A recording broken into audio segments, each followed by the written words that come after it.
what would you categorize as a good asset? It's always the founder, right? Because, and in fact, it's a very interesting story. Yesterday, we were evaluating a company where we just committed today morning. And the market size is not so big, actually, what he's building on. And then we actually spoke to the founder. But we loved the founder's understanding of what he's trying to build, his aspiration of where he wants to go, and just the depth of how he's thinking through it. And he very quickly acknowledged that he knows that the market is not big enough.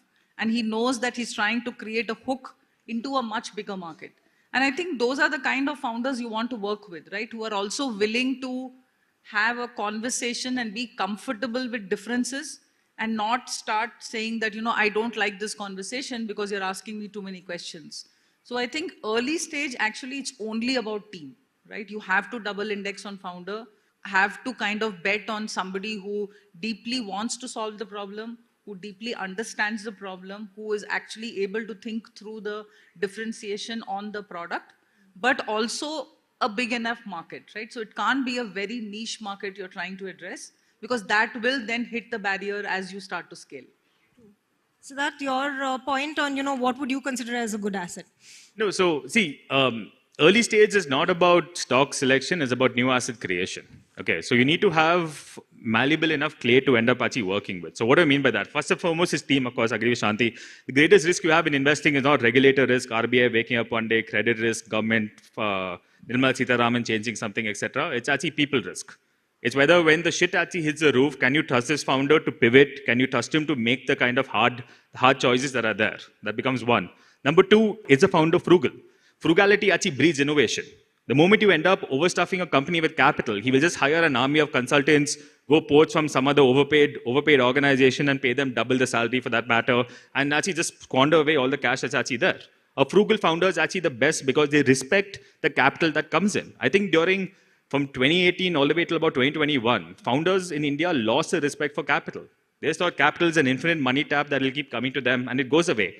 The third part is, I would say, there's innovation, everything. I would say differentiation. Differentiation is important because so many companies, I am working in this consumer space, I'm trying to do this kind of thing, and you're the same from every other company that's there. How do you end up differentiating? And the last part, I think, is important. It's actually awareness of your business. What I mean by this is, especially in the early stage, you get 100 customers, you're like, oh my God, I have 100 customers, this is great, I want to be valued at like 5 million, 10 million, 20 million.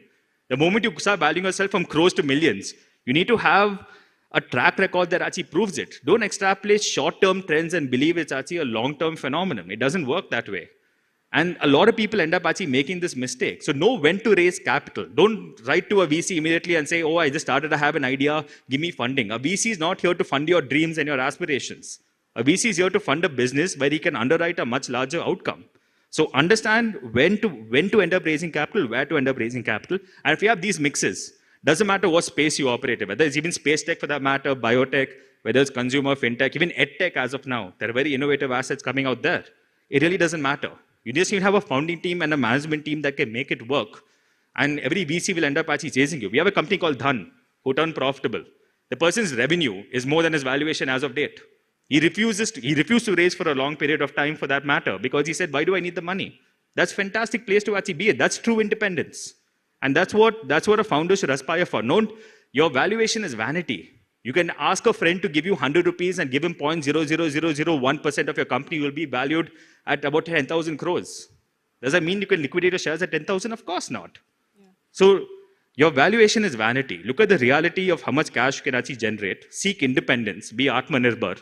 Lead a fantastic life. And guys in suits and in kurtas will end up actually chasing you after.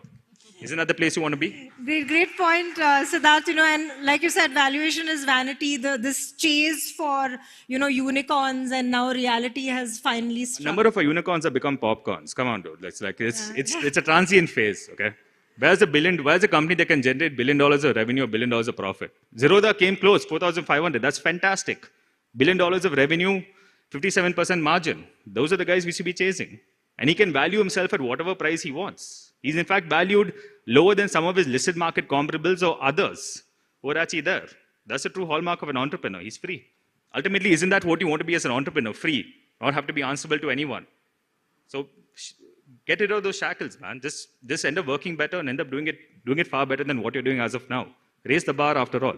That's our motto as well.